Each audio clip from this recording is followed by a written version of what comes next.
नमस्कार दोस्तों, आप सभी का आपके अपने YouTube चैनल स्टडी विराज में स्वागत है। दोस्तों, आज के इस वीडियो में मैं आप लोगों को डीएलएड थर्ड सेमेस्टर गणित के प्रीवियस पेपर 2017 को हल कराऊंगा। तो इसके लिए मेरे वीडियो को एंड तक देखिए और यदि वीडियो पसंद आए तो वीडियो को लाइक करें और इस चैनल पर नए हैं तो चैनल को सब्सक्राइब करें। देखिए, इससे पहले भी जो है 2016 और 2019 का प्रीवियस पेपर हल कराया जा चुका है। तो जो लोग अभी तक मेरे वीडियो न देखे हों तो वीडियो के नीचे डिस्क्रिप्शन में डीएलएड थर्ड सेमेस्टर गणित के प्रीवियस पेपर का प्लेलिस्ट का लिंक दिया हुआ है, तो वहां से आप लोग मेरा वो वीडियो भी देख सकते हैं। तो चलिए देखते हैं आज का पहला क्वेश्चन। देखिए, सबसे पहले बहुविकल्पीय प्रश्न है, तो बहुविकल्पीय प्रश्न का पहला क्वेश्चन देखते हैं। देखिए, यदि 16:8 समानुपात 8:x हो तो x का मान होगा, यानी कि यहाँ पर हमको x का मान ज्ञात करना है। यहाँ पर देखिए दिया हुआ है 16:8 और समानुपात 8:x दिया हुआ है। और देखिए हमको क्या करना है, x की वैल्यू निकालना है। तो देखिए, जब पद समानुपात में हो तो यहाँ पर देखिए एक कंडीशन होती है कि मध्य पदों का जो गुणनफल होता है वो बाह्य पदों के गुणनफल के बराबर होता है। तो यहाँ पर देखिए ये जो 16 और x है ये बाह्य पद हैं और ये जो 8 है ये मध्य पद हैं। तो यहाँ पर देखिए 16 का x से गुणा कर देंगे तो 16x हो जाएगा, और जो है 8 का 8 से गुणा कर देंगे तो यहाँ पर देखिए 8 गुणे 8 हो जाएगा। और फिर x की वैल्यू हमको निकालनी है तो x को इधर ही रखेंगे और इस 16 को इधर भेज देंगे। तो यहाँ पर देखिए 8 गुणे 8 और बटे हो जाएगा 16। अब यहाँ पर देखिए 8 से इसको कैंसिल कर लेंगे तो यहाँ पर 8 दूना 16 हो जाएगा, और 2 से देखिए इसको कैंसिल करेंगे तो 2 चौको 8 हो जाएगा। अब यहाँ से देखिए x की वैल्यू निकल आएगी। यहाँ पर देखिए ये नीचे पूरा पूरा कैंसिल हो चुका है और ऊपर बचा है 4। तो यहाँ पर देखिए x बराबर हमारा 4 आ जाएगा। तो इस प्रकार से x की वैल्यू निकल आएगी, तो यही हमारा आंसर हो जाएगा। अब देखते हैं नेक्स्ट क्वेश्चन। तो देखिए नेक्स्ट क्वेश्चन है, वृत्त के चाप और उसकी जीवा द्वारा घिरा हुआ क्षेत्र कहलाता है। वृत्त के चाप और उसकी जीवा द्वारा घिरा हुआ क्षेत्र कहलाता है। यानी कि मान लीजिए इस तरीके से कोई वृत्त है और जो है इस तरीके से कोई जीवा खींची हुई है। तो जो ये जीवा है और जो ये वृत्त का चाप है, इस चाप के द्वारा घिरे हुए इस भाग को, यानी कि इस इतने भाग को क्या कहेंगे, ये यहाँ पर पूछा गया है। तो देखिए इस भाग को हम कहेंगे वृत्तखंड।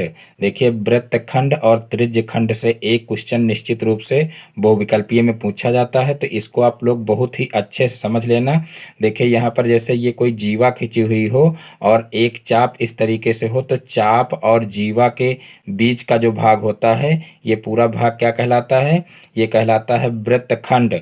और देखिए त्रिज्यखंड जो होता है उसमें त्रिज्याएं होते हैं, यानी कि मान लीजिए ये यहाँ पर केंद्र बिंदु है और इस तरीके से दो त्रिज्याएं इस तरीके से खींची हुई हैं। तो देखिए ये चाप हो जाएगा और ये चाप और इन त्रिज्याओं के इस पूरे भाग को क्या कहेंगे, तो इसको कहेंगे त्रिज्यखंड। यानी कि किसी चाप और त्रिज्याओं के बीच के भाग को क्या कहते हैं, त्रिज्यखंड कहते हैं। या कह लीजिए कि किसी चाप या त्रिज्याओं से घिरे हुए भाग को क्या कहते हैं, त्रिज्यखंड कहते हैं। और किसी जीवा और चाप के द्वारा घिरे हुए भाग को क्या कहते हैं, तो उसको कहते हैं देखिए वृत्तखंड। तो यहाँ पर पूछा गया है कि वृत्त के चाप और उसकी जीवा द्वारा घिरा हुआ क्षेत्र क्या कहलाता है, तो वो कहलाएगा वृत्तखंड। तो यहाँ पर आंसर में हो जाएगा वृत्तखंड। वृत्तखंड। तो इस प्रकार से ये क्वेश्चन भी हो जाएगा। अब देखते हैं नेक्स्ट क्वेश्चन। तो देखिए नेक्स्ट क्वेश्चन है question number 3, 5xy + 4xz + 5x³ का एक उभयनिष्ठ गुणनखंड होगा। यानी कि ऐसा कौन सा गुणनखंड है जो सभी में हो। यानी कि उभयनिष्ठ का मतलब क्या है कि ऐसा कौन सा गुणनखंड है जो इन सभी पदों में हो। तो यहाँ पर देखिए इसका आंसर क्या हो जाएगा। यहाँ पर देखिए x इसमें भी है, इसमें भी है और इसमें भी है। बाकी देखिए यहाँ पर 5 है जो कि इसमें तो है लेकिन यहाँ पर देखिए बीच वाले पद में नहीं है। और 4 जो है इन दोनों पदों में नहीं है। और देखिए यहाँ पर y इसमें किसी में नहीं है, z इनमें किसी में नहीं है और q जो है वो इसमें किसी में नहीं है। तो इस प्रकार से केवल x ही ऐसा गुणनखंड है जो सभी में है। यहाँ पर भी है x और यहाँ पर भी है और यहाँ यहाँ पर भी है। तो यहाँ पर देखिए उभयनिष्ठ गुणनखंड कौन सा हो जाएगा, तो वो हो जाएगा x। तो यही इसका आंसर हो जाएगा। तो अब देखते हैं नेक्स्ट क्वेश्चन। तो देखिए नेक्स्ट क्वेश्चन है, किसी घनाभ में शीर्ष होते हैं, किसी घनाभ में शीर्ष होते हैं। तो देखिए इस टाइप का क्वेश्चन भी जो है हर बार परीक्षा में पूछा जाता है।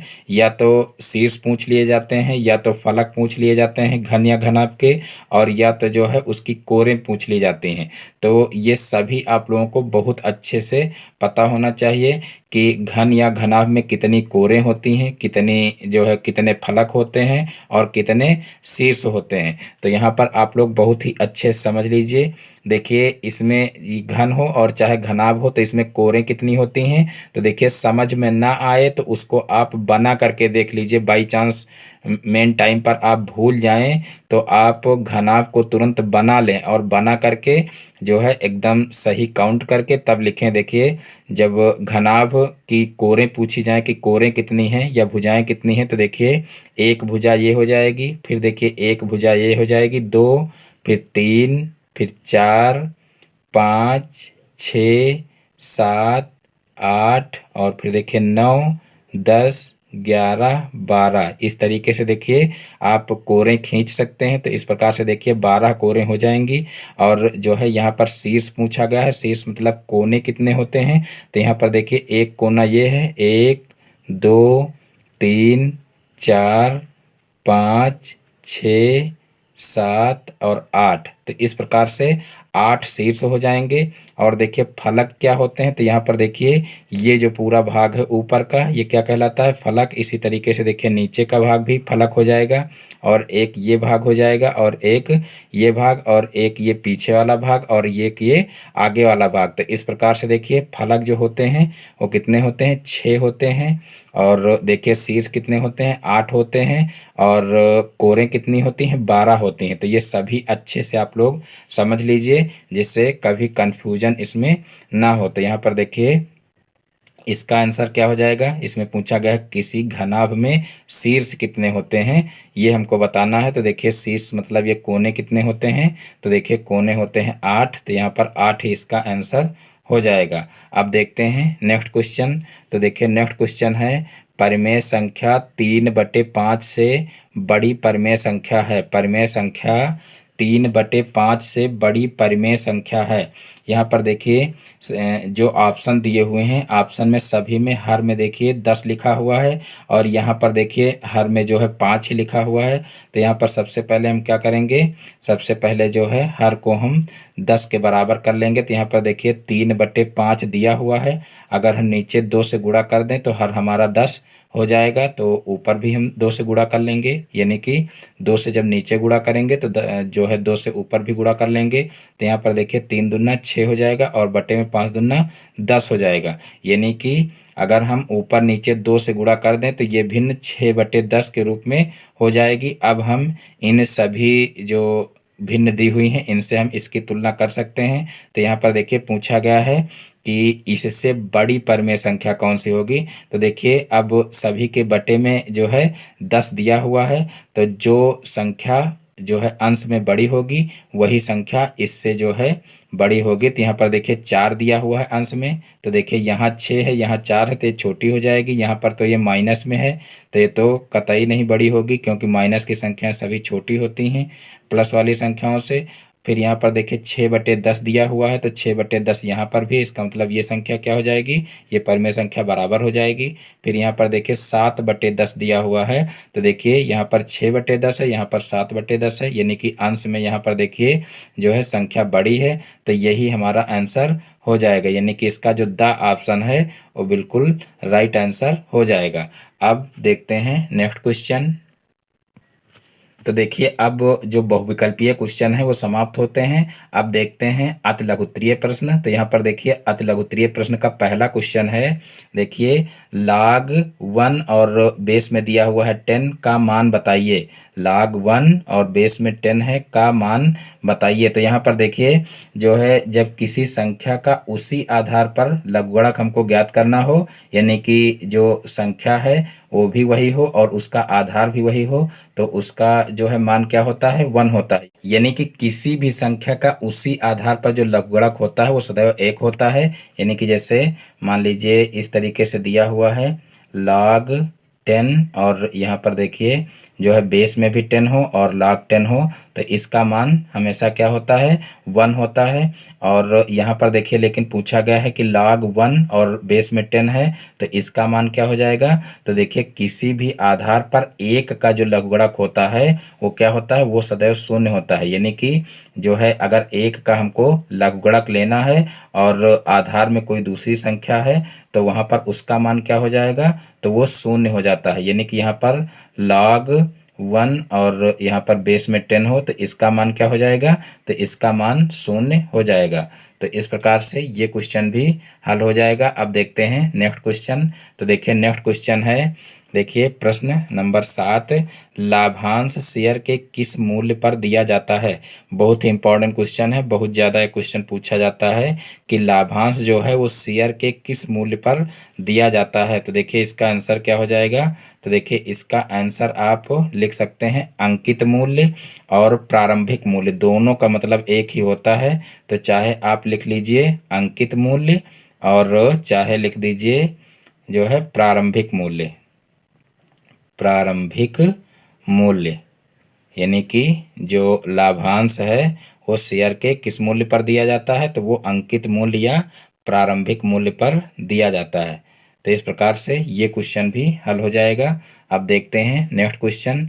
तो देखिए नेक्स्ट क्वेश्चन है क्वेश्चन नंबर 8, यदि समुच्चय ए बराबर दिया हुआ है यानी कि ए के अवयव दिए हुए हैं 2 3 5 7 9 11 और 13 और फिर देखिए बी के अवयव दिए हुए हैं 1 5 9 13 17 21 हो तो समुच्चय ए इंटरसेक्शन बी का मान बताइए।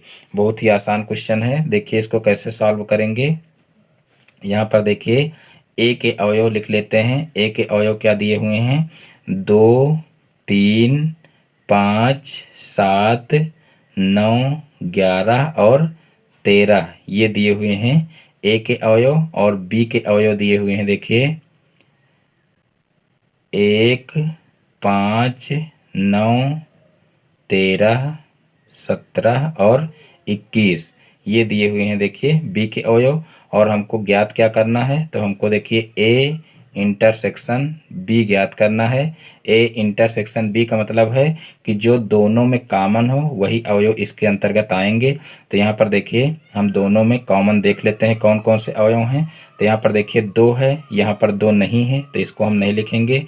यहाँ पर देखिए 3 है, इसमें किसी में भी देखिए यानी कि बी के अवयव में 3 नहीं है तो इसको भी छोड़ देंगे, नहीं लिखेंगे। फिर देखिए 5 यहाँ पर है, यहाँ पर भी है यानी कि ये कॉमन अवयव है तो इसको लिख लेंगे। और फिर देखिए 7 यहाँ पर है और यहाँ पर नहीं तो इसको छोड़ देंगे। फिर 9 यहाँ पर भी है और यहाँ पर भी है तो इसको भी हम लिख लेंगे। फिर यहाँ पर देखिए 11 है और 11 इसमें नहीं तो इसको छोड़ देंगे। फिर देखिए 13 यहाँ पर है और यहाँ पर भी है तो 13 को भी लिख लेंगे। इस प्रकार से देखिए ये क्वेश्चन भी सॉल्व हो जाएगा। यानी कि ए इंटरसेक्शन बी क्या हो जाएगा, इसके अवयव क्या हो जाएंगे 5 9 और 13। बाकी देखिए इसमें 21 है 17 है तो ये देखिए अवयव इसमें नहीं तो इस प्रकार से छोड़ दिए जाएंगे। तो यहाँ पर सिर्फ जो है 5 9 और 13 ही ए इंटरसेक्शन बी के अवयव हो जाएंगे। अब देखते हैं नेक्स्ट क्वेश्चन। तो यहाँ पर देखिए नेक्स्ट क्वेश्चन है देखिए 9a² minus 24a plus 18a cube को 3a से भाग देकर भागफल ज्ञात कीजिए। तो यहाँ पर देखिए इस क्वेश्चन को कैसे सॉल्व करेंगे।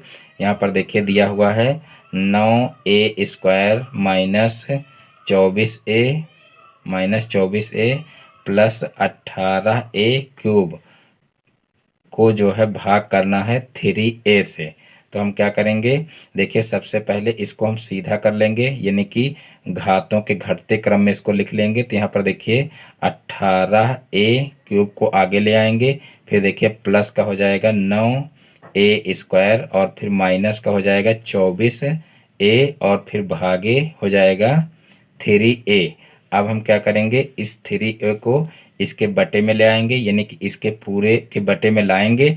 तो यहाँ पर देखिए इनको अलग अलग करेंगे तो सभी के बटे में 3a हो जाएगा। तो यहाँ पर एक स्टेप कम करके हम जो है सभी के बटे में 3a लिख लेते हैं। तो यहाँ पर देखिए हो जाएगा 18a³ बटे यहाँ पर हो जाएगा 3a और फिर प्लस 9a² बटे यहाँ पर हो जाएगा 3a और फिर माइनस 24a बटे हो जाएगा 3a।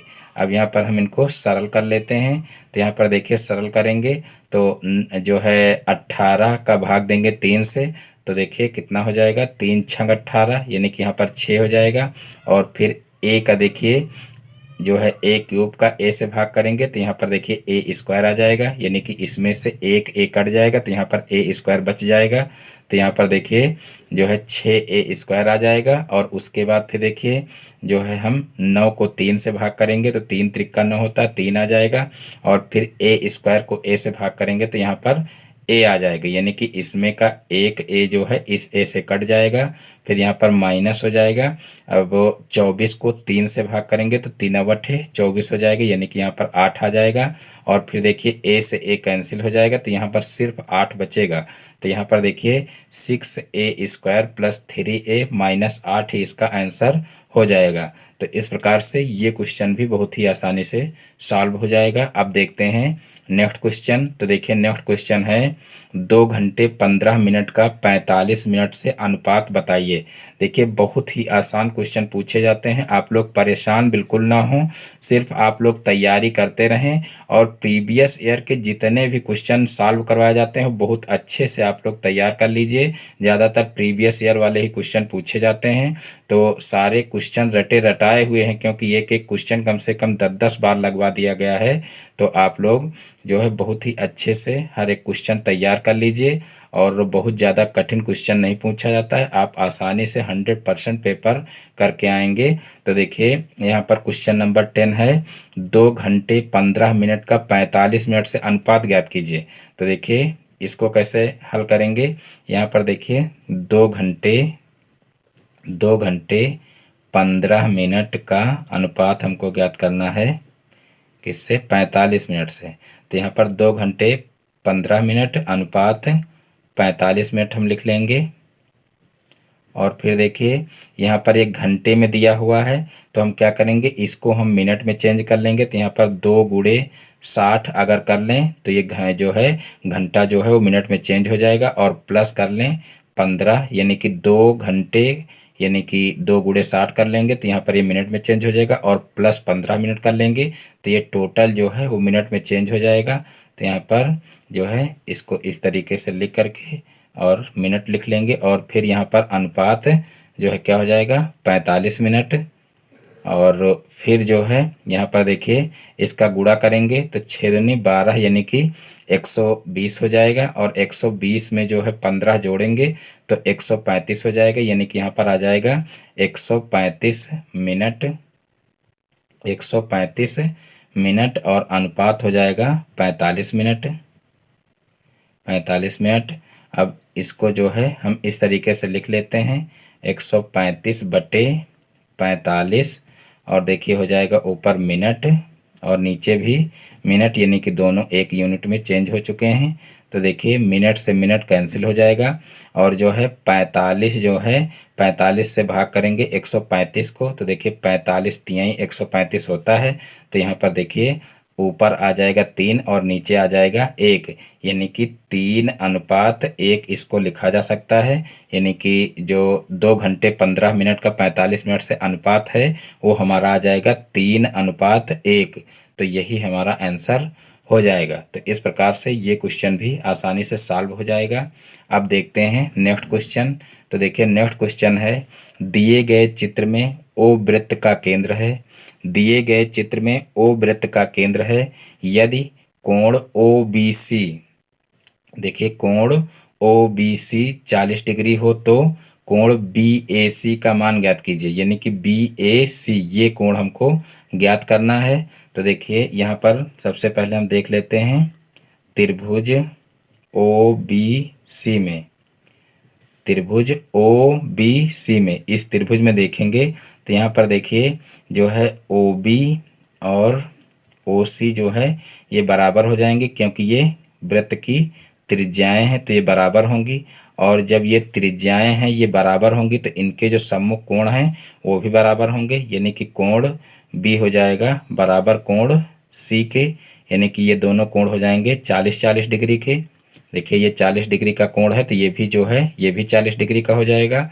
और उसके बाद फिर देखिए हम जो है कोण ओ निकाल लेते हैं, तो इसलिए कोण ओ देखिए कितना हो जाएगा, यानी कि ये कोण अगर हमको निकालना हो इस त्रिभुज में तो ये कितना हो जाएगा, तो कोण ओ जो है वो हो जाएगा 180 में से अगर ये दोनों कोण जोड़ करके घटा दें तो हमारा कोण ओ आ जाएगा। तो यहाँ पर 180 माइनस कर लेंगे 40 प्लस 40, और देखिए जो है कोण ओ इस प्रकार से आ जाएगा 180 माइनस यहाँ पर हो जाएगा 80, यानी कि कोण ओ हमारा आ जाएगा 100 डिग्री। तो इस प्रकार से देखिए ये कोण हमारा आ चुका है। अब हमको देखिए निकालना क्या है, कोण बी ए सी, यानी कि हमको ये कोण निकालना है। तो यहाँ पर कोण बी ए सी देखिए निकाल लेंगे। कोण बी ए सी बराबर क्या हो जाएगा, 1/2 कोण बी ओ सी हो जाएगा, क्योंकि देखिए एक ही जीवा द्वारा वृत्त के केंद्र पर बना कोण परिधि पर बने कोण का 2 गुना होता है। या तो हम कह सकते हैं कि एक ही जीवा द्वारा वृत्त की परिधि पर बना कोण केंद्र पर बने कोण का आधा होता है। तो यहाँ पर यही कंडीशन लगा देंगे। देखिए परिधि पर बना कोण है तो एक केंद्र पर बने कोण का आधा हो जाएगा। तो यहाँ पर देखिए 1/2 गुणे यहाँ पर देखिए बी ओ सी हम निकाल चुके हैं, यानी कि जो ये ओ आया है 100 डिग्री, तो वही यहाँ पर लिख लेंगे। देखिए 100 डिग्री और 100 का 2 से भाग करेंगे तो हमारा 50 आ जाएगा, यानी कि जो ये कोण है बी ए सी ये कितना आ जाएगा, 50 डिग्री आ जाएगा। तो यही हमारा आंसर हो जाएगा। तो इस प्रकार से ये क्वेश्चन भी आसानी से हल हो जाएगा। अब देखते हैं नेक्स्ट क्वेश्चन। तो देखिए अब अति लघुत्तरीय क्वेश्चन समाप्त होते हैं। अब देखते हैं लघुत्तरीय प्रश्न। तो यहाँ पर देखिए लघुत्तरीय प्रश्न का पहला क्वेश्चन है क्वेश्चन नंबर 12। देखिए 2 की पावर 5 गुणे 16 की पावर -2 भागे 2 की पावर -3 को सरल कीजिए। तो देखिए इस क्वेश्चन को कैसे सॉल्व करेंगे। देखिए दिया हुआ है 2 की पावर 5 गुणे यहाँ पर दिया हुआ है 16 की पावर -2 और भागे दिया हुआ है 2 की पावर -3। तो देखिए सबसे पहले हम क्या करेंगे, इसको भी जो है 2 की पावर में चेंज कर लेंगे। तो यहाँ पर देखिए 2 की पावर 5 है गुणे यहाँ पर देखिए जो है अगर हम इसको 2 की पावर में चेंज करेंगे तो देखिए 2 दूना 4 दूनी 8 दूनी 16 होता है, यानी कि 2 की पावर 4 हो जाएगा। देखिए 2 दूना 4 4 दूनी 8 और 8 दूनी 16, यानी कि 2 की पावर कितना हो जाएगा, 4 हो जाएगा। और देखिए यहाँ पर होल पावर -2 है तो यहाँ पर इसमें जो है -2 का गुणा हो जाएगा और फिर भागे यहाँ पर हो जाएगा देखिए 2 की पावर -3। अब यहाँ पर देखिए 2 की पावर 5 है और फिर गुणे यहाँ पर देखिए इसका गुणा हो जाएगा। तो यहाँ पर 4 दूना 8 हो जाएगा, यानी कि 2 की पावर -8 हो जाएगा और फिर भागे यहाँ पर हो जाएगा 2 की पावर -3। अब देखिए गुणा में घातें जुड़ जाती हैं और भाग में घातें घट जाती हैं जब बेस समान हो। यहाँ पर देखिए बेस समान है तो गुणा में घातें जुड़ जाएंगी और भाग में घातें घट जाएंगी, तो वही काम यहाँ पर कर लेंगे। देखिए यहाँ पर 2 की पावर 5 है तो देखिए यहाँ पर हम 5 लिख लेंगे। फिर देखिए ये घात जो है माइनस में है, लेकिन यहाँ पर देखिए दोनों संख्याएं गुणे में हैं तो ये पावर जो है जुड़ जाएगी। तो यहाँ पर देखिए प्लस माइनस का 8 हो जाएगा और फिर देखिए ये जो है ये भाग में संख्या है तो यहाँ पर देखिए इसकी जो घात है वो क्या हो जाएगी, घट जाएगी। तो यहाँ पर माइनस क्या कर देंगे, माइनस और ब्रैकेट में हो जाएगा -3। तो इस प्रकार से इसको लिख लेंगे। अब यहाँ पर देखिए 2 की पावर हो जाएगा 5 और देखिए ये ब्रैकेट खोलेंगे तो हो जाएगा -8 और फिर देखिए ये ब्रैकेट खोलेंगे तो माइनस माइनस का गुणा +3 हो जाएगा। अब देखिए यहाँ पर जो है +3 है और यहाँ पर +5 है तो ये दोनों आपस में जुड़ जाएंगे तो हो जाएगा देखिए 2 की पावर जो है 5 3 8 और फिर -8 है। अब देखिए 8 में से 8 घट जाएगा तो यहाँ पर 2 की पावर जीरो आ जाएगा। और देखिए जब किसी संख्या की पावर में जीरो होता है तो उसका मान एक हो जाता है। इसको आप लोग बहुत अच्छे से समझ लीजिए, इस टाइप का क्वेश्चन बहुत पूछा जाता है। तो देखिए यहाँ पर 2 की पावर में जीरो होने की वजह से यहाँ पर इसका मान एक हो जाएगा, यानी कि संख्या चाहे जितनी बड़ी हो और चाहे जितनी छोटी हो, अगर पावर में जीरो आ रहा है तो उसका मान एक हो जाता है। तो यहाँ पर देखिए जो है 8 - 8 हो जाएगा, तो यहाँ पर जीरो आ जाएगा, तो इस कारण से इसका मान जो है एक हो जाएगा। तो इस प्रकार से ये क्वेश्चन भी आसानी से हल हो जाएगा। अब देखते हैं नेक्स्ट क्वेश्चन। तो देखिए नेक्स्ट क्वेश्चन है, एक ईंट की लंबाई, चौड़ाई व मोटाई क्रमशः 25 सेंटीमीटर, 10 सेंटीमीटर व 7.5 सेंटीमीटर है। एक 5 मीटर लंबी, 3.5 मीटर ऊंची व 33 सेंटीमीटर मोटी दीवार बनाने में कितनी ईंटें लगेंगी, ये हमको निकालना है। तो देखिए हम यहाँ पर क्या करेंगे कि जो है ईंट का जो आयतन है उसको निकाल लेंगे और फिर दीवार का आयतन निकाल लेंगे, और ईंटों की संख्या हमको निकालना है। तो हम क्या करेंगे कि जो दीवार का आयतन निकालेंगे उसको जो है एक ईंट के आयतन से भाग कर देंगे, तो जो है ईंटों की संख्या निकल आएगी। तो इस प्रकार से सबसे पहले हम क्या करते हैं, ईंट का जो आयतन है उसको निकाल लेते हैं। तो देखिए ईंट की लंबाई, चौड़ाई और मोटाई क्या दी हुई है उसको सबसे पहले लिख लेते हैं। ईंट की लंबाई देखिए दी हुई है कितनी, 25 सेंटीमीटर। और उसके बाद फिर देखिए चौड़ाई कितनी दी हुई है, चौड़ाई दी हुई है देखिए 10 सेंटीमीटर। और फिर देखिए मोटाई कितनी दी हुई है, मोटाई दी हुई है देखिए 7.5 सेंटीमीटर, 7.5 सेंटीमीटर। तो देखिए ईंट का आयतन क्या हो जाएगा, ईंट का आयतन क्या हो जाएगा, आयतन बराबर लंबाई गुणे चौड़ाई गुणे ऊंचाई हो जाएगा, गुणे ऊंचाई। तो यहाँ पर देखिए लंबाई कितनी है, लंबाई देखिए 25 सेंटीमीटर है, गुणे चौड़ाई 10 हो जाएगी, और फिर गुणे ऊंचाई कितनी हो जाएगी, 7.5। तो इस प्रकार से ये हो जाएगा ईंट का आयतन। और अब हम जो है निकाल लेते हैं दीवार का आयतन। तो देखिए दीवार का आयतन क्या हो जाएगा, देखिए ये आयतन है इसलिए यहाँ पर जो है हम घन सेंटीमीटर लिख लेंगे, क्योंकि इसकी इकाई जो होती है वो घन होती है। तो सेंटीमीटर में दिया हुआ तो यहाँ पर घन सेंटीमीटर लिख लेंगे। अब जो है देखिए दीवार की लंबाई, चौड़ाई और ऊंचाई लिख लेते हैं सबसे पहले। दीवार की लंबाई, देखिए दीवार की लंबाई कितनी दी हुई है, देखिए एक 5 मीटर लंबी, यानी कि 5 मीटर दिया हुआ है, जो है 5 मीटर लंबाई दी हुई है दीवार की। तो यहाँ पर देखिए 5 मीटर दी हुई है, तो इसको हम सेंटीमीटर में चेंज कर लेंगे, क्योंकि यहाँ पर जो ईंट की लंबाई, चौड़ाई और ऊंचाई दी हुई है वो सेंटीमीटर में दी हुई है। तो यहाँ पर 5 गुणे 100 कर लेंगे, तो ये जो है सेंटीमीटर में चेंज हो जाएगी इसकी लंबाई। तो यहाँ पर ये हो जाएगा 500 सेंटीमीटर। और फिर जो है देखिए ऊंचाई इसकी निकाल लेंगे, देखिए ये हो जाएगी ऊंचाई, ऊंचाई कितनी दी हुई है, 3.5 मीटर। और इसको भी अगर हम 100 से गुणा कर दें तो ये सेंटीमीटर में चेंज हो जाएगी, यानी कि यहाँ पर हो जाएगी 350 सेंटीमीटर, ये हो जाएगी इसकी ऊंचाई।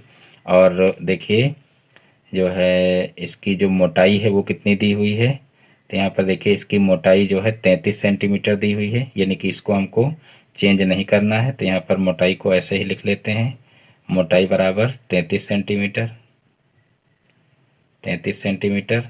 अब दीवार का आयतन क्या हो जाएगा, दीवार का आयतन बराबर, देखिए दीवार का आयतन हो जाएगा, देखिए 500 गुणे, यहाँ पर देखिए हो जाएगा 350 गुणे 33 घन सेंटीमीटर, घन सेंटीमीटर। तो ये हो जाएगा जो है दीवार का आयतन। अब हमको जो है निकालना है ईंटों की संख्या। तो देखिए ईंटों की संख्या निकालने के लिए हम क्या करेंगे, ईंटों की संख्या बराबर, देखिए ईंटों की संख्या क्या हो जाएगी, दीवार का आयतन बटे एक ईंट का आयतन कर लेंगे। दीवार का आयतन, दीवार का आयतन बटे हो जाएगा एक ईंट का आयतन, एक ईंट का आयतन। तो देखिए दीवार का आयतन कितना है, 500 गुणे 350 गुणे 33 और बटे हो जाएगा, देखिए एक ईंट का आयतन कितना दिया हुआ, 25 गुणे 10 गुणे 7.5 हो जाएगा। अब यहाँ पर इसको सरल कर लेंगे तो यहाँ पर देखिए 25 दूना 50 हो जाएगा, यहाँ पर 20 हो जाएगा और एक जीरो से एक जीरो कैंसिल हो जाएगा और फिर यहाँ पर देखिए पॉइंट हटा देंगे तो ऊपर जीरो बढ़ जाएगा। तो इस प्रकार से देखिए ऊपर हमारा आ जाएगा, देखिए कितना, देखिए 20 और गुणे हो जाएगा 35 और गुणे हो जाएगा 330 और बटे में हमारा हो जाएगा देखिए 75। अब हम क्या करेंगे, इसको 5 से सरल कर लेंगे तो यहाँ पर देखिए 5 छक्का 30 हो जाएगा और फिर 5 छक्का 30 हो जाएगा और यहाँ पर देखिए 5 एकम 5 हो जाएगा और पचाहम 25 हो जाएगा। तो नीचे यहाँ पर देखिए 15 हो जाएगा। अब 15 को फिर जो है 3 से काट लेंगे तो तीनों पच्ची 15 हो जाएगा और यहाँ पर 3 से इसको काटेंगे तो 3 दूना 6 और 3 दूना 6 यानी कि यहाँ पर 22 आ जाएगा। अब 5 से देखिए 20 को काटेंगे तो 5 चौक 20 हो जाएगा। तो इस प्रकार से देखिए ऊपर 4 आ जाएगा यानी कि यहाँ पर देखिए 4 गुणे 35 गुणे 22 हो जाएगा। तो यहाँ पर देखिए इसका गुणा करेंगे तो देखिए गुणा करेंगे तो कितना हो जाएगा, 35 दूना 70 होता है और 70 दूना कितना हो जाएगा, तो 70 दूना देखिए 140 हो जाएगा और 140 का हमको 22 से जो है गुणा करना है। तो देखिए 140 का जो है 22 से गुणा करेंगे तो कितना हो जाएगा, 22 शून्यम शून्य हो जाएगा। यहाँ पर देखिए इधर साइड में हम गुणा कर लेते हैं जिससे गलती ना हो। यहाँ पर देखिए कितना है, 35, 35 का 4 से जो है गुणा करेंगे तो 35 दूना 70 और 7 दूनी 14 यानी कि 140 हो जाएगा और 140 का हमको 22 से गुणा करना है तो करके देख लेते हैं, ऐसे मौखिक करने से गलती हो सकती है। तो यहाँ पर देखिए कितना हो जाएगा, 22 शून्यम शून्य हो जाएगा और 22 चौक 88 हो जाएगा, 88 का 8 हो जाएगा और फिर देखिए 22 एकम 22 और 22 और 8 कितना हो जाएगा, तो देखिए 22 8 30 हो जाएगा।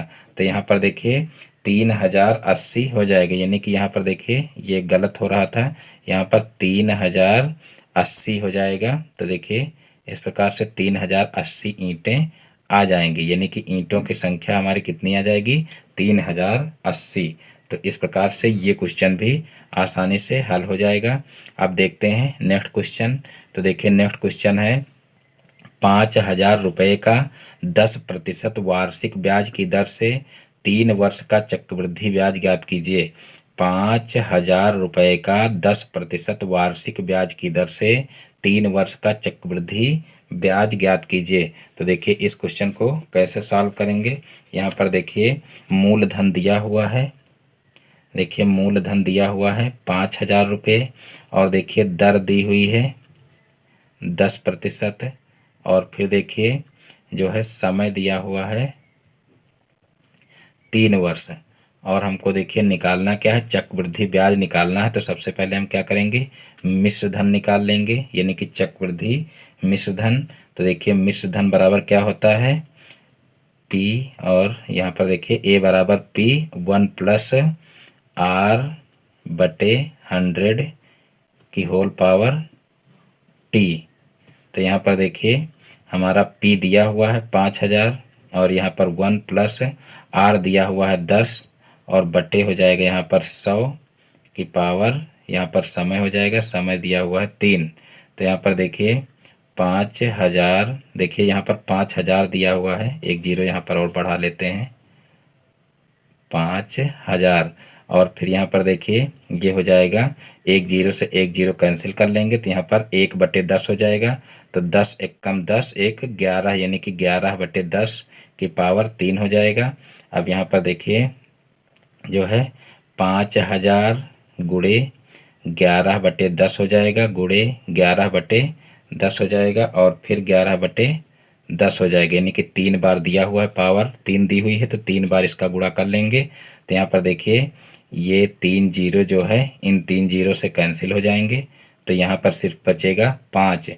और अब इन सभी का हम कर लेंगे गुणा, तो देखिए 11 ग्यारह 121 होता है और फिर यहाँ पर 11 पछे 55, यानी कि जो है 55 हो जाएगा और गुणे 11 ग्यारह 121 हो जाएगा। अब 55 का 121 से गुणा कर लेंगे, तो देखिए 55 एकम 55 का 5 हो जाएगा और फिर 55 दूना कितना हो जाएगा 110 हो जाएगा और 110 में 5 जोड़ेंगे तो 115 हो जाएगा, 115 का 5 और फिर 11 बचा और फिर 55 एकम 55 और 11 उसमें जोड़ेंगे तो कितना हो जाएगा 66 हो जाएगा।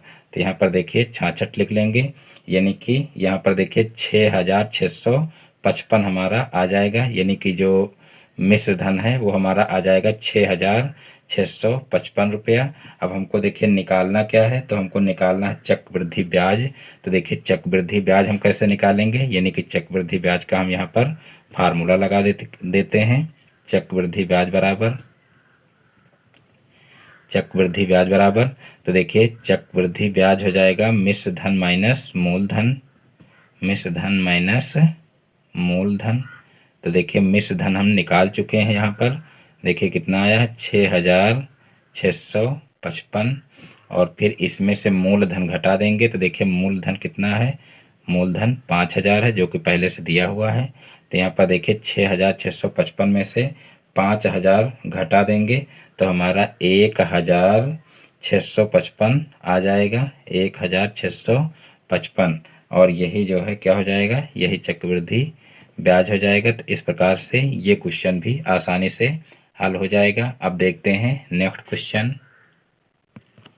तो देखिए नेक्स्ट क्वेश्चन है question number 15, 12y² minus y minus 1 का गुणनखंड कीजिए। तो यहाँ पर देखिए जो है लास्ट में दिया हुआ है -1 और देखिए इसका सबसे पहले हम क्या करेंगे 12 में गुणा करेंगे और फिर जो है जो आएगा उसके गुणनखंड करेंगे। तो यहाँ पर देखिए ये 1 है, 1 का अगर 12 में गुणा करेंगे तो 12 ही आएगा और 12 के गुणनखंड करेंगे तो देखिए हो जाएगा 4 तिहाई 12, यानी कि 4 गुणे 3 आ जाएगा और हमको यहाँ पर देखिए लाना 1 है, तो यहाँ पर देखिए 4 में से अगर हम 3 को घटा दें तो 1 आ जाएगा। तो इसी तरीके से इसको सॉल्व कर लेते हैं। देखिए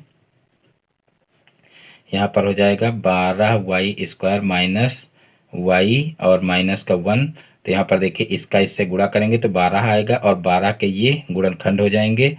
अब यहाँ पर जो है इस 1 को यानी कि जो y का गुणांक 1 है इसको जो है 4 - 3 में तोड़ लेते हैं। तो यहाँ पर देखिए 12y² और माइनस यहाँ पर हो जाएगा 4 - 3y और फिर माइनस का 1 हो जाएगा।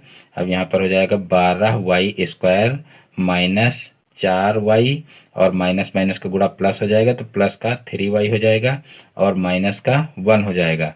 अब यहाँ पर देखिए दो दो के जोड़े बना लेंगे, यानी कि इतने में हम कॉमन ले लेंगे और फिर इतने में कॉमन ले लेंगे।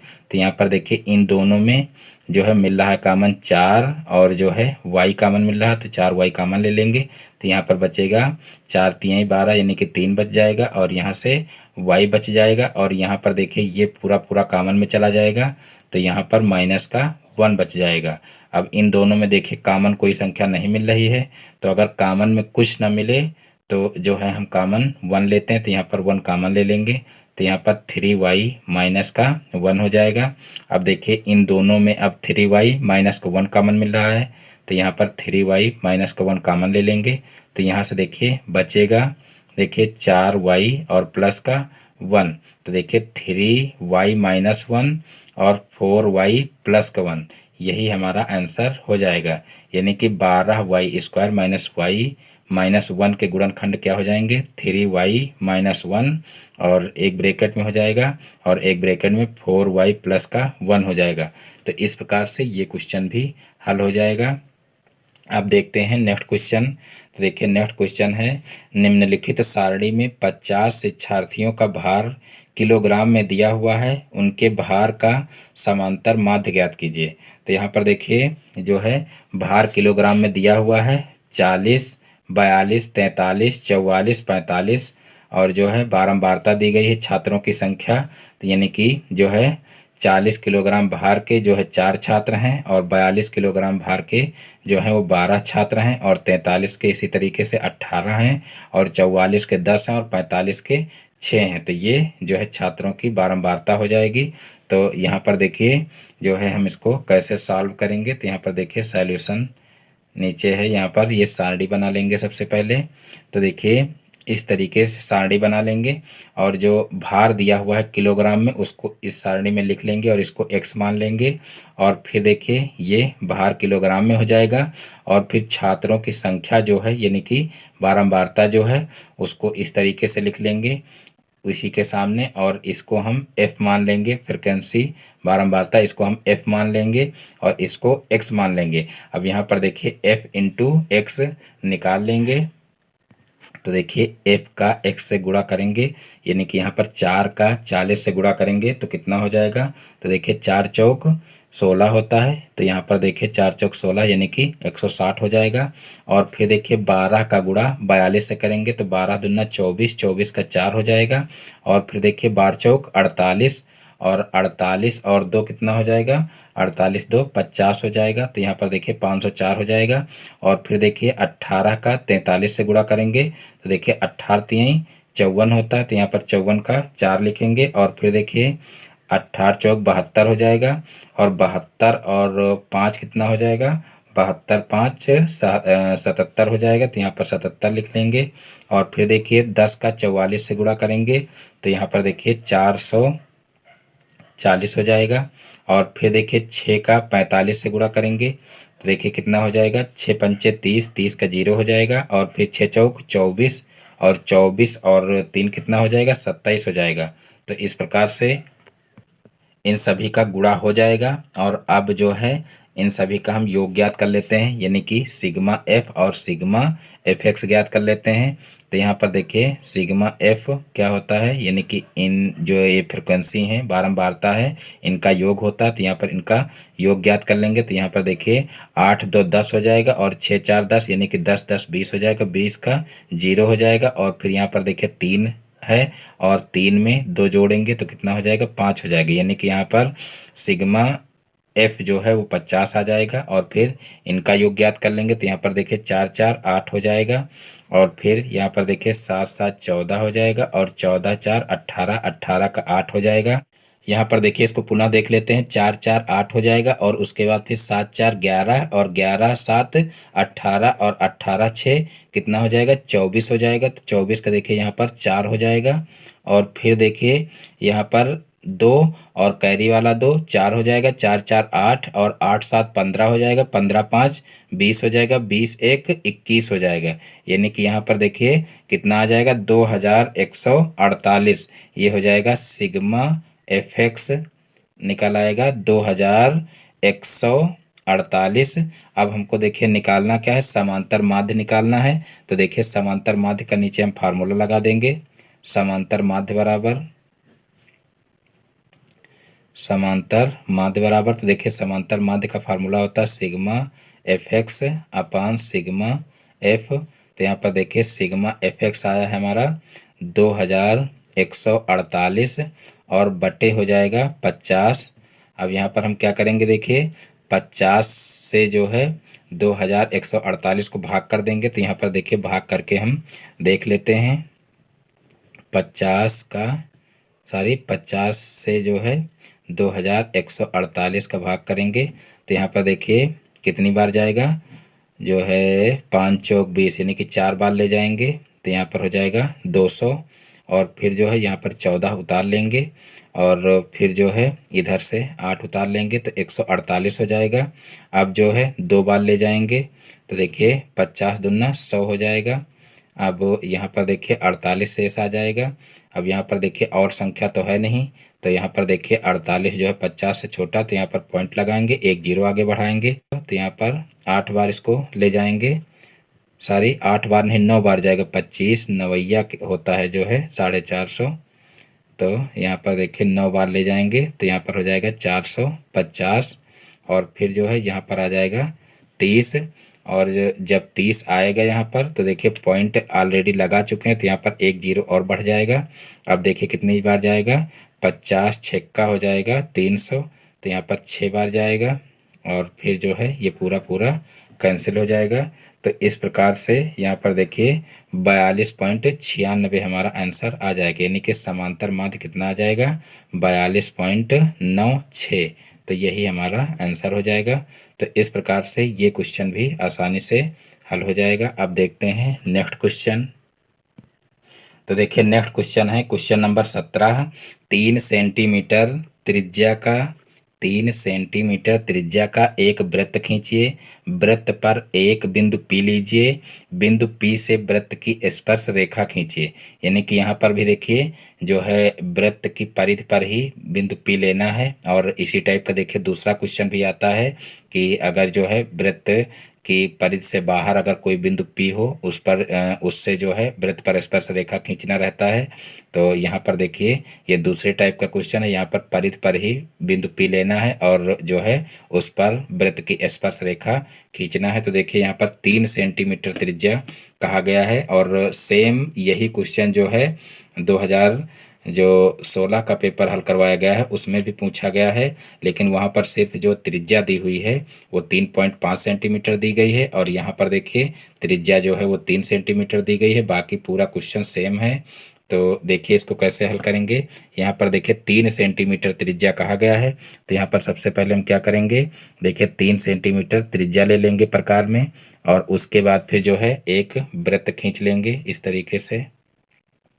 देखिए इस तरीके से 3 सेंटीमीटर त्रिज्या का एक वृत्त खींच लेंगे और फिर जो है इस पर एक बिंदु P लेंगे। तो देखिए कहीं पर भी हम एक बिंदु P ले लेते हैं।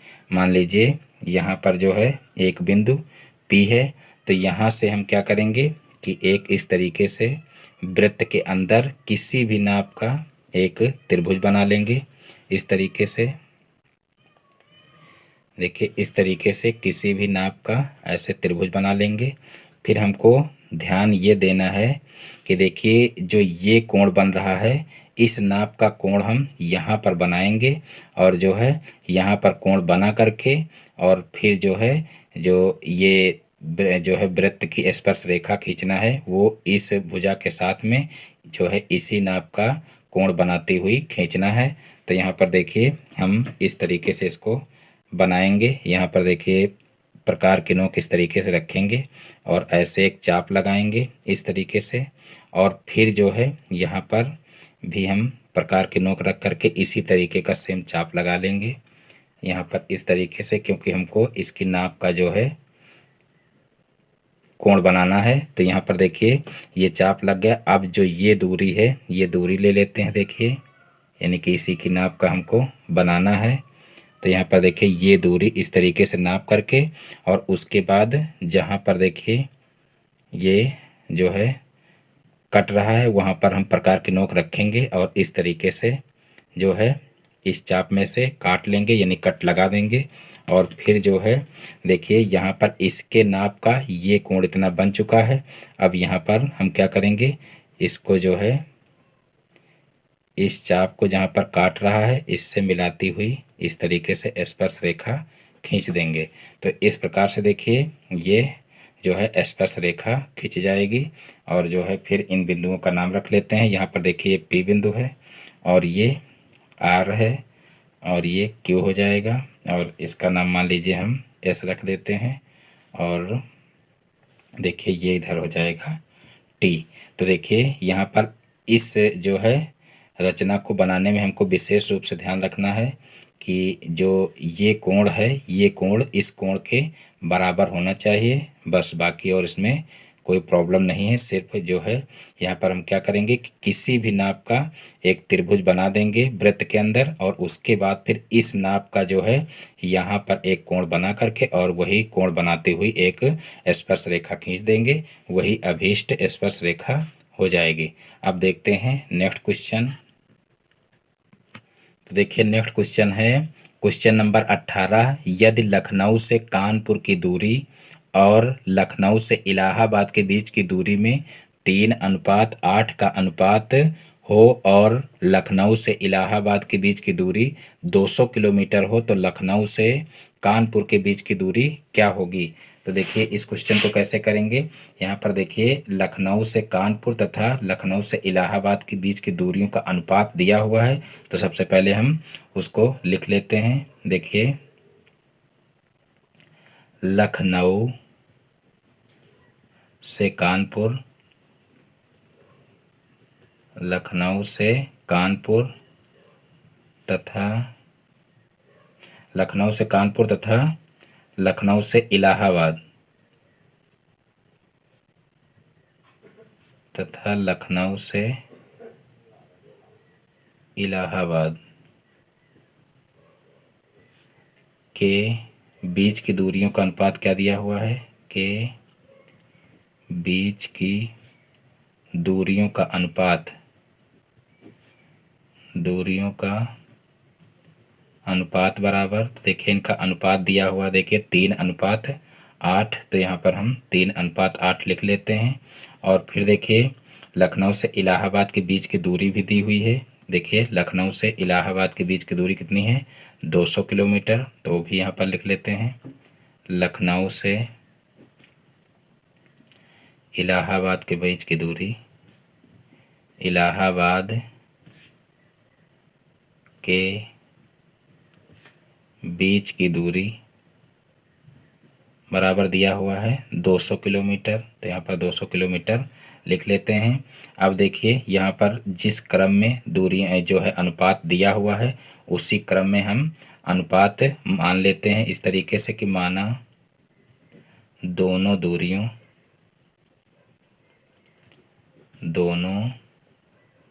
दूरियों का अनुपात बराबर, या कह लीजिए कि दोनों दूरियां क्रमशः अनुपात। तो देखिए यहाँ पर 3 अनुपात दिया हुआ है, 3:8। तो यहाँ पर हम मान लेंगे कि माना दोनों दूरियां क्रमशः देखिए कितनी हो जाएंगी, क्रमशः 3x तथा 8x हो जाएंगी। यानी कि जिस क्रम में देखिए यहाँ पर अनुपात दिया हुआ है उसी क्रम में हम यहाँ पर मान लेंगे। देखिए यहाँ पर 3:8 दिया हुआ है तो यहाँ पर दोनों दूरियां क्रमशः हम 3x तथा 8x मान लेते हैं। अब यहाँ पर देखिए कानपुर, यहाँ पर देखिए दिया हुआ है यदि लखनऊ से कानपुर की दूरी और लखनऊ से इलाहाबाद के बीच की दूरी में 3:8 का अनुपात है और लखनऊ से इलाहाबाद के बीच की दूरी 200 किलोमीटर हो। यानी कि यहाँ पर देखिए लखनऊ से इलाहाबाद के बीच की दूरी दी हुई है 200 किलोमीटर। तो यहाँ पर जब हम दोनों दूरियां क्रमशः 3x और 8x माने हैं तो यहाँ पर देखिए 8x दिया हुआ है। यानी कि जो लखनऊ से इलाहाबाद के बीच की दूरी है वो यहाँ पर 200 दी गई है। तो यहाँ पर हम लिख सकते हैं अतः 8x बराबर क्या हो जाएगा, 8x बराबर हो जाएगा 200। अब देखिए 8x बराबर जब 200 हो जाएगा तो यहाँ से हम x की वैल्यू निकाल सकते हैं। तो यहाँ पर x बराबर क्या हो जाएगा, 200/8। अब यहाँ पर देखिए 200 को 8 से भाग कर लेंगे। देखिए 8 दूना 16 और 8 पंच 40, यानी कि x बराबर कितना आ जाएगा, 25 आ जाएगा। अब देखिए हमको निकालना है देखिए लखनऊ से कानपुर के बीच की दूरी। तो देखिए लखनऊ से कानपुर के बीच की दूरी हम जो है माने हैं यहाँ पर 3x। तो यहाँ पर हम लिख लेते हैं क्योंकि लखनऊ से कानपुर के बीच की दूरी, कानपुर के बीच की दूरी बराबर कितनी है, 3x है। तो यहाँ पर देखिए 3×25 कर लेंगे क्योंकि यहाँ पर देखिए x की वैल्यू निकल चुकी है 25। अब यहाँ पर देखिए 25 का 3 से गुणा करेंगे तो 25 3 75 हो जाएगा। यानी कि लखनऊ से कानपुर के बीच की दूरी कितनी आ जाएगी, 75 किलोमीटर आ जाएगी। तो इस प्रकार से यही हमारा आंसर हो जाएगा। तो इस प्रकार से आज के सारे क्वेश्चन समाप्त होते हैं। मैं उम्मीद करता हूं कि आज के सारे क्वेश्चन आप लोगों को बहुत ही अच्छे समझ में आ गए होंगे। दोस्तों, यदि हमारा वीडियो पसंद आया हो तो वीडियो को लाइक करें, और इस चैनल पर नए हैं तो चैनल को सब्सक्राइब करें और बेल आइकन को प्रेस कर लें, जिससे हमारे आगे आने वाले वीडियो का नोटिफिकेशन आपके मोबाइल पर सबसे पहले पहुँचे। फिर मिलते हैं अपने नेक्स्ट वीडियो में एक नए टॉपिक के साथ में। तब तक के लिए जय हिंद, वंदे मातरम।